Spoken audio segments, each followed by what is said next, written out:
how do we identify and help people identify where they're at?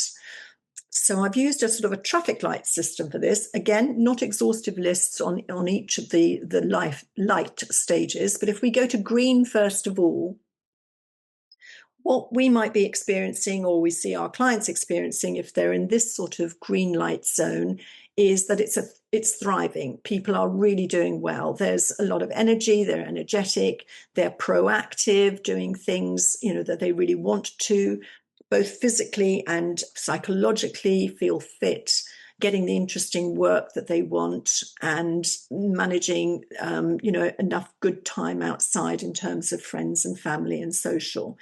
So in that regard, sort of, weaving the two together perhaps, and integrating both life and work.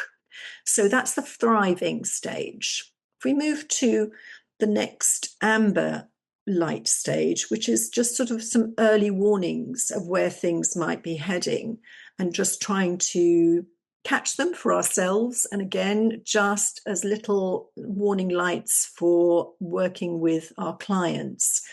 Has fatigue set in?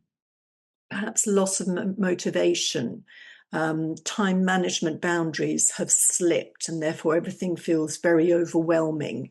Saying yes to too much, the inability to say no, and losing focus on what we can control and what we can't, which we know uses huge amounts of psychological and emotional energy. And just trying to keep to what we can control in terms of using our energy well.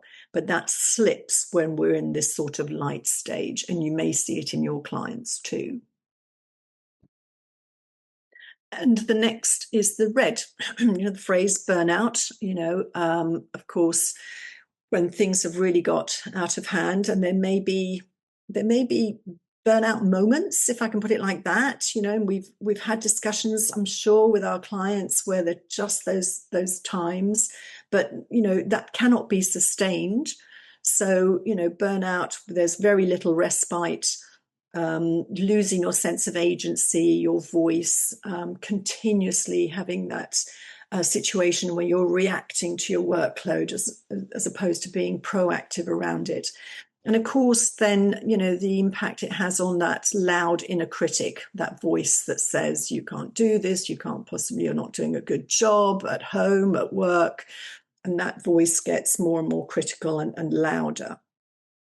Let's have a look. You've come up with some really, wonderful contributions, and thank you for those. Just seeing if there's anything to add here in relation to, how to approach working with every indicator.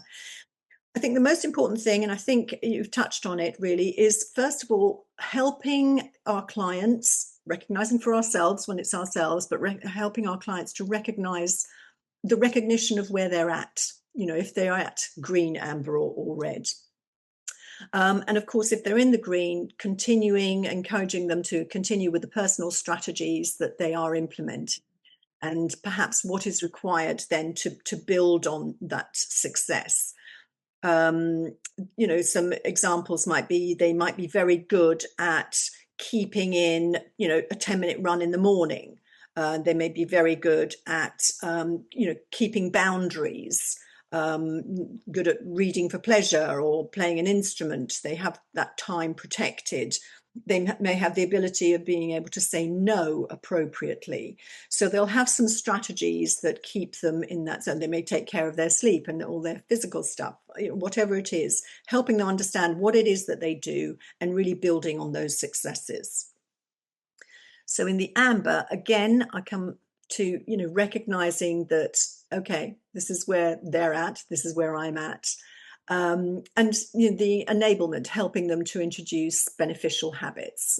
For example, coming back to self-care as a starter, perhaps using the team in a better way, delegation or whatever it might be, so that they've got that help and support.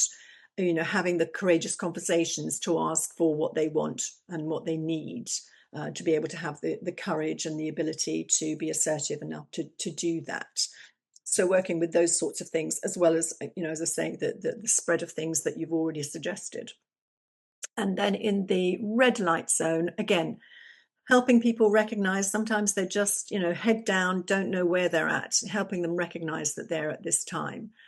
It might be that you help them quieten down that inner critic, because people do berate themselves so harshly, and some people have got such an unkind voice in these moments, and actually just helping that quietening down of the inner critic and a kinder voice. And I always go to the fact that actually we need to be our own best cheerleaders, in a good, not blowing your own trumpet way, but just our own good cheerleaders. And that voice is part of that.